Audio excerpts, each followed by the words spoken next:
Hello, welcome to the introduction of tarot reading.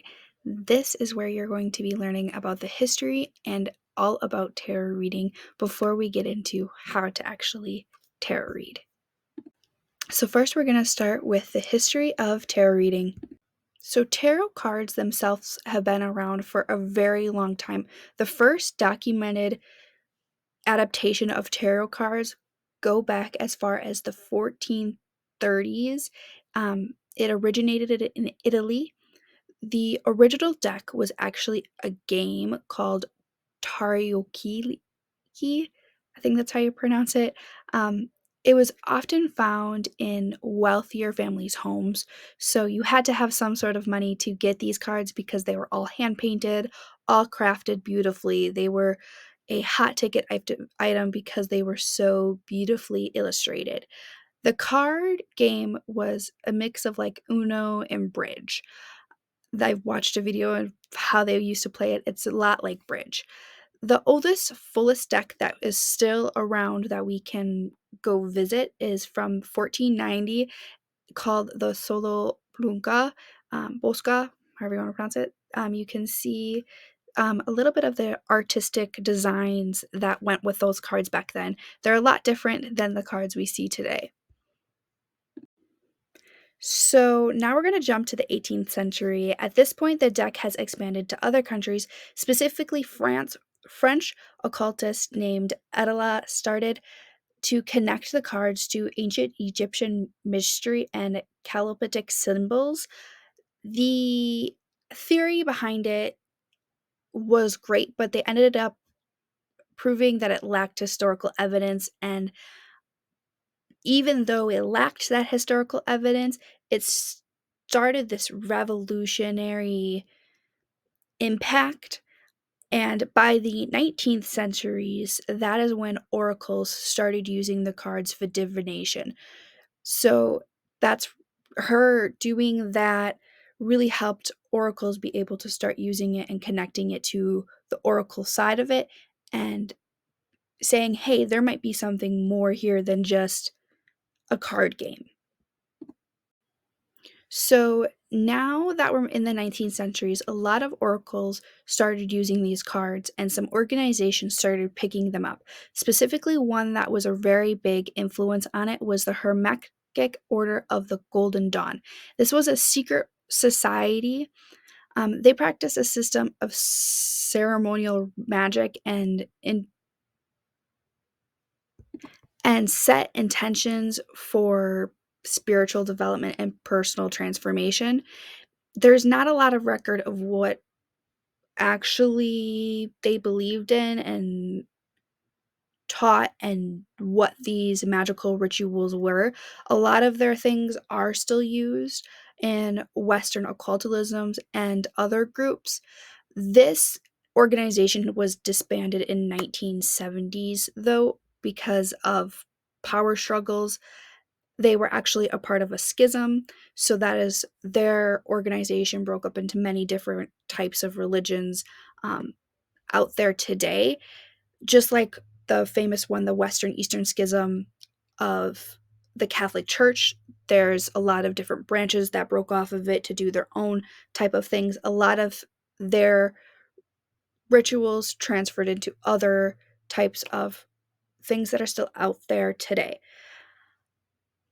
even though they are no longer here. So that is why they are included in this, because they are a big part of tarot's history.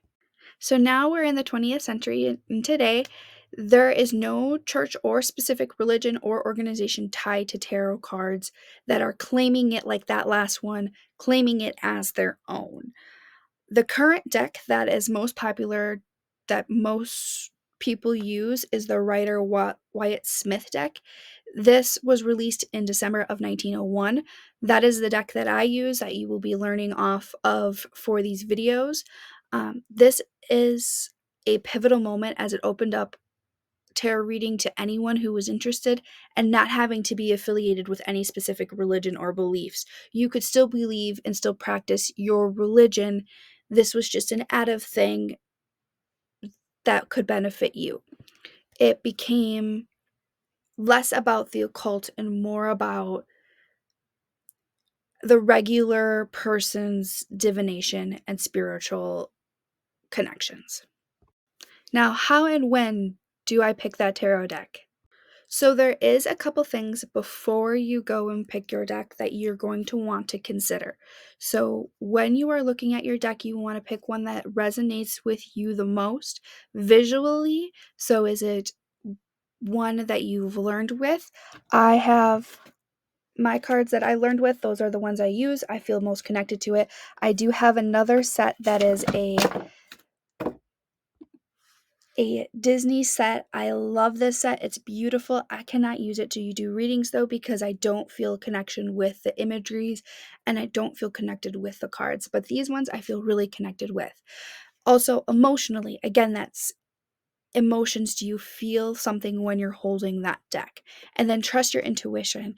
That's the biggest things. It's very hard to find places to where you can go buy a deck, especially the decks that we're going to be talking about today. Intuition, talking about if you're going to order it somewhere, knowing like this is the right time to order it, this is the right source to order it from, and just trusting your intuition that way, and you'll be guaranteed to get the cards that you were intended to if you just trust that gut and that intuition. Specifically, when can you buy your deck? This is 100% up to you. Practicing the memorization of the cards, it can be really nice to have them physically in your hands. When I learned tarot, I pulled out the cards that I was currently working on, and I held them in my hands and I resonated with them and stared at them to learn it. So you don't necessarily have to worry about that because there is flashcards you can either have on your phone or print out. So if you don't want to necessarily go hit that purchase button now, you do have that as an alternative. Do not do readings for yourself, though, or anyone else until you finish this course and you've learned about your deck 100%. The last lesson of this, which will be week 30, I believe, will teach you how to start your reading, how to protect your energy, how to protect yourself from other people's energy and any negative energy you don't want to be welcoming in. So it's okay to have your deck, but just wait till you've done learning everything to start actually doing readings for people. And that doesn't mean that you can't sit there and shuffle and pull random cards to practice. As long as you're setting the intention that this is just practice, you're not thinking about someone specifically to pull energy from.